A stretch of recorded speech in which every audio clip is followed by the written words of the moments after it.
मराठा आंदोलक मनोज जरांगे यांनी पुन्हा एकदा सरकारला इशारा दिलाय। आंदोलनाच्या पावित्र्यात गेल्यावर मागे हटणार नाही असं जरांगे म्हणाले। राज्यातील एकही केस मागे घेतली नसल्याचं जरांगे म्हणाले।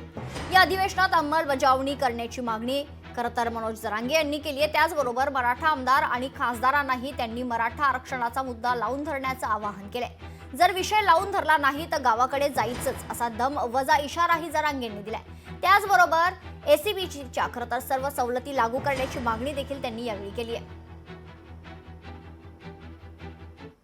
अधिवेशन सुरू आहे सध्या। या काळात आपण दिलेले शब्द मराठा आरक्षणाच्या बाबतचे आपण पूर्ण करा। पुढचे आंदोलन अंमल करण्याची वेळ येऊ नये म्हणून मुख्यमंत्री फडणवीस साहेबांनी तातडीनं दिलेला शब्द मुख्यमंत्र्यांनी पूर्ण करावा। विशेष करून मराठ्यांच्या सगळ्या आमदार खासदारांना मंत्र्यांना सुद्धा सांगतो, अधिवेशनात मराठा आरक्षणाचा विषय आपण प्रचंड ताकदीनं लावून धरावा।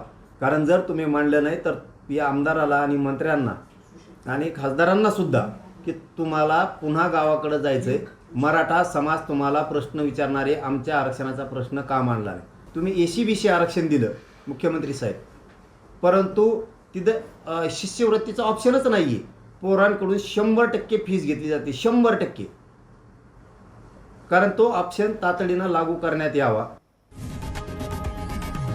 लोकशाही मराठी ऐका, पहा, जागरूक रहा।